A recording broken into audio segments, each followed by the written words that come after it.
Why would I, or anybody else for that matter, trust your business? Why would I trust you enough to buy from you? This is a problem that is facing a lot of small businesses, and it's not your fault. It's essentially the way of the world. Unfortunately, it is something that you do have to overcome. There are a lot of people out there who are acting in bad faith, and customers know this, and it makes them wary before they've even started to consider purchasing something from you if you're not already a massive brand. But there are things you can do to help fix that, to build that trust.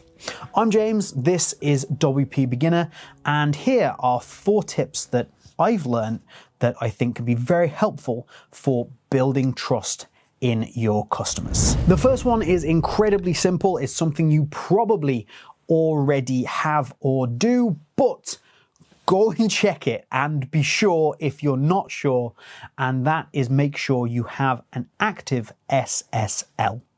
An SSL is secure socket layers. It's essentially a way of ensuring that the data that your customer is passing through your website, whether that be their IP address or any other data, is completely secure.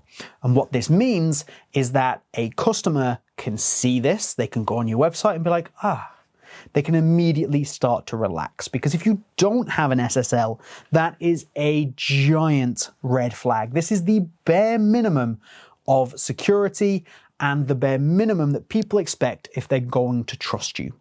So how do you check if you have an active SSL? The first thing you want to do is go to your website, go into the top left-hand corner of your browser and make sure that you have the lock icon. If you have a locked lock, then you have an active SSL. You can even hover over it and it will show you exactly what that says. That is essentially all you really need to worry about. However, you can also check with your hosting provider. And if you have a good hosting provider, the chances are that you got an SSL when you bought your hosting plan and that it is immediately and already active. Most hosting providers these days are great. We tend to recommend Bluehost, and I will show you how to check with Bluehost right now if you have an SSL. So the first thing we're going to do obviously is log into our account, in this case Bluehost and our hosting account.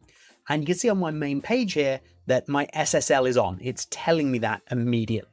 But if I go to security, I can just double check some of the details. So here I can see that my SSL is active. It shows me that. You might have a toggle that allows you to turn it off and turn it on. Just make sure that it's turned on and you've got a little bit more information there as well. Now what we want to do here is we want to install a plugin. So we're going to go to add new plugin and we're going to search for really simple SSL. Now what this is going to do is it's just going to activate that SSL, make sure everything's running properly. So we have really simple SSL and we're just going to install it. It's a completely free plugin. Once it's installed, stick around and just activate. Nice and simple. So that's going to pop up really simple SSL on your main screen. And you can see here it's telling me my SSL is not activated. So of course, I'm just going to click on Activate SSL to get that going. Now, once you have clicked on Activate SSL, you're going to get a prompt. You're going to get multiple prompts. Now, the first one is very important. You just want to re-click on Activate SSL. You can also include the information of who your hosting provider is here if you want to. Now, when you do this, it might ask you to log in again. That's completely normal. Just re-put in your login credentials and it will log straight back in to this main page that you were already on. Nothing will have changed. Now, once you've done that, you're going to get a whole bunch of prompts about, do you want to take on the free plugins? Do you want to upgrade to Pro? You don't have to do any of this. You can skip all of it and just finish, and you'll still be able to get exactly what you need. So we can see here now that my SSL is activated, and importantly, along with that, it says that the mixed content and 301 redirect are also active. We want those to be active. We can double check. So we're just going to make sure that everything is correct. And then we're going to go and view. We're going to view that information by just clicking on view. Now here, it's going to show you that you have your mixed content fixer on. That's very important. And what it's going to do is just ensure that any images you have or anything like that are transported over correctly now that you are using a HTTPS SSL. And the redirect is important because if you have anything that is on your page under the HTTP system, then this is going to redirect it to the correct HTTPS. Step 1, absolutely essential, nice and easy. Step 2, let's get a little bit more in depth and let's actually start to use social proof. Let's really ramp up the level of trust that we can build in a very short space of time. If you're unsure what social proof is, it's this idea that people feel more comfortable doing things that other people are doing. People feel comfortable being part of the group or the herd. Now, how do you showcase that? Well, let's think about it a different way just for a second. Have you ever gone to maybe jump into something or onto something that is a high height and you feel nervous about it? Or you've gone to a fairground and you see a ride that you're a little bit scared of, a little bit apprehensive. However, you see people also jumping from this height and they're perfectly safe. They're having a great time. You have people on the fairground ride and they're having a fantastic time. They come off and they tell you, hey, that was great. You should do it. Well, that's essentially social proof. So all we need to do is to get that level of social proof onto your website. I bought this product and it was great. Or just, I bought this product. I signed up for this email address, for this email account using my email address. And you may now be thinking, well, how on earth do I do that? Well, it's actually quite simple and I'm going to show you how to do it right now. So let's get that social proof onto our web page. And the way we're going to do that is with a plugin. So we're going to go to plugins and add new plugin just here. Then we are going to search for Trust Pulse. That should pop up on the top left, which it does right here. This is what we're looking for. And we're going to install now. Hang around for just a second and then click on activate. That is going to take you through to the Trust Pulse dashboard, which is just here. And what you have is a couple of options. You get started for free. There is a free version of Trust Pulse. It gives you 1,500 unique visitors to the site, or there is a pro version of Trust Pulse, which is essentially has a lot more features, a lot more powerful. You can have a lot more people on your website, but of course that is paid. So you need to work out if that's exactly what is right for you. Leave links down in the top pinned comment for that one. I do have a Trust Pulse account, so I'm going to connect my existing account. Once you've done that, you've got site has been created successfully, and we're just going to create campaign.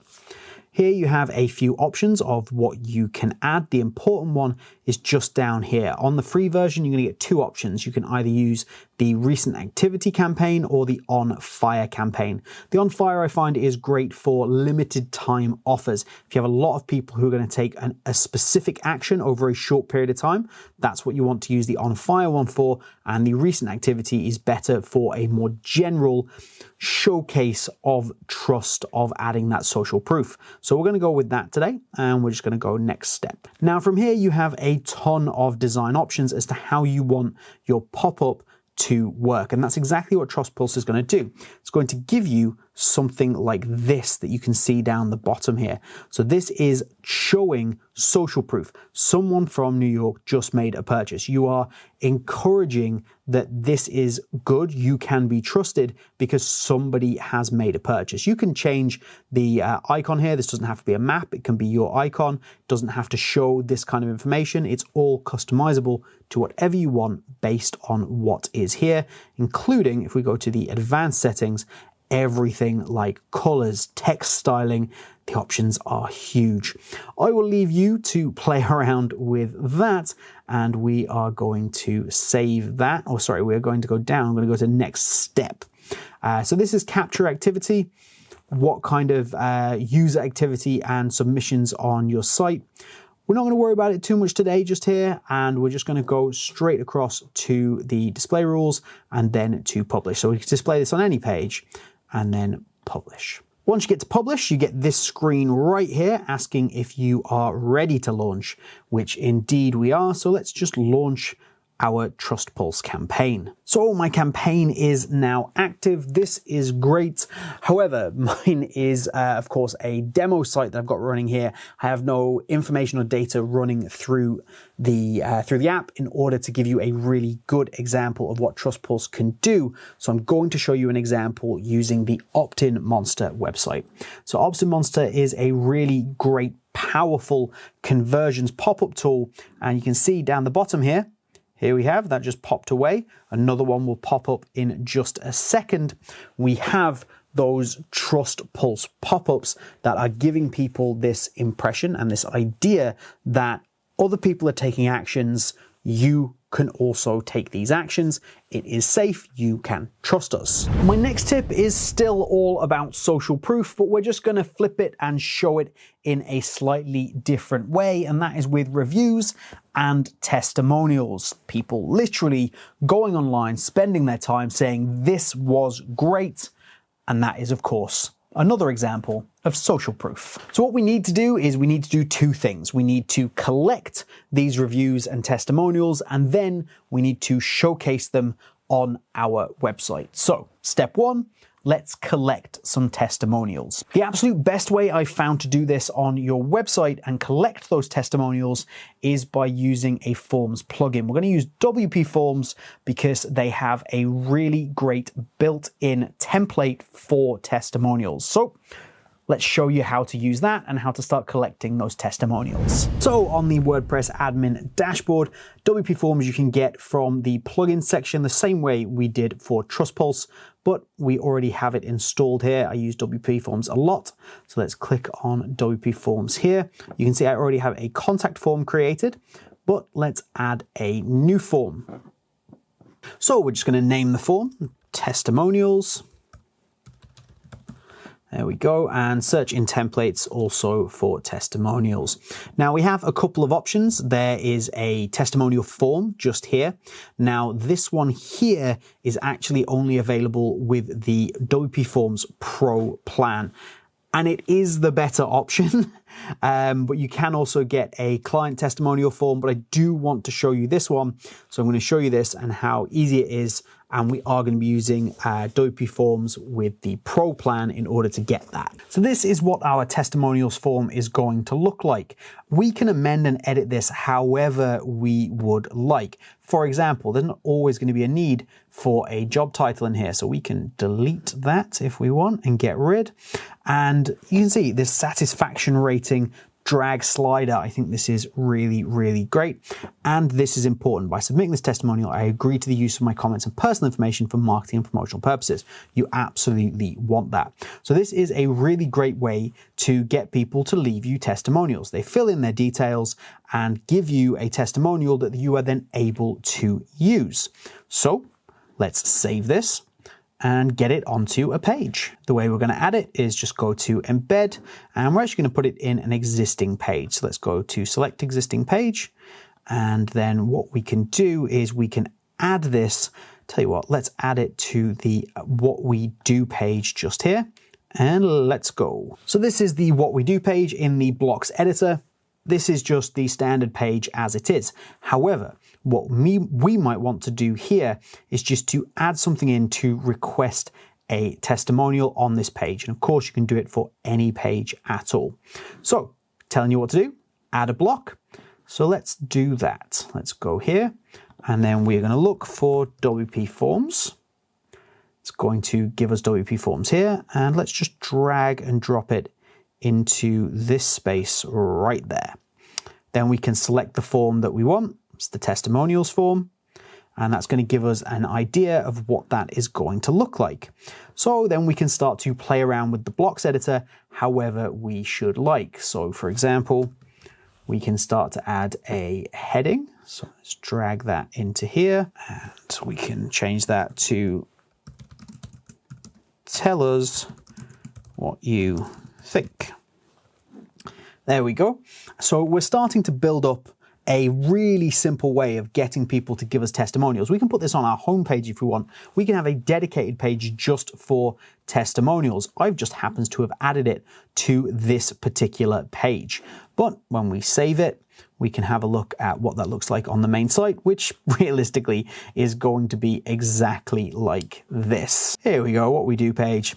Tell us what you think. There we go. Somebody can fill that in. You can select your satisfaction rating and add all your details and submit. That gives you testimonials that you can then use elsewhere on your website. For example, let's take a look at another site that I've built where I've used this technique and I've pulled testimonials and been able to place them onto the website like this. So testimonials have been left.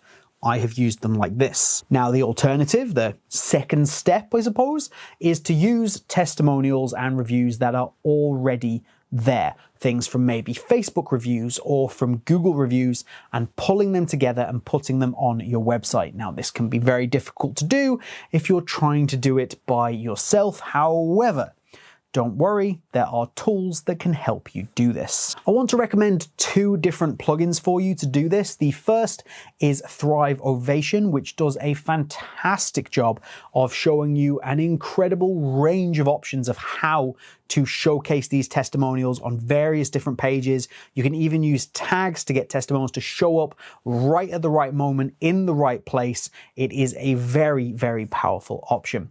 Your alternative is to use something like Smashballoon Reviews Feed Pro, where it will do exactly what I suggested, and you can pull those reviews from Google, from Facebook, and start to showcase them either on an individual page or on any page that is already on your website. And it's absolutely fantastic, really easy to use.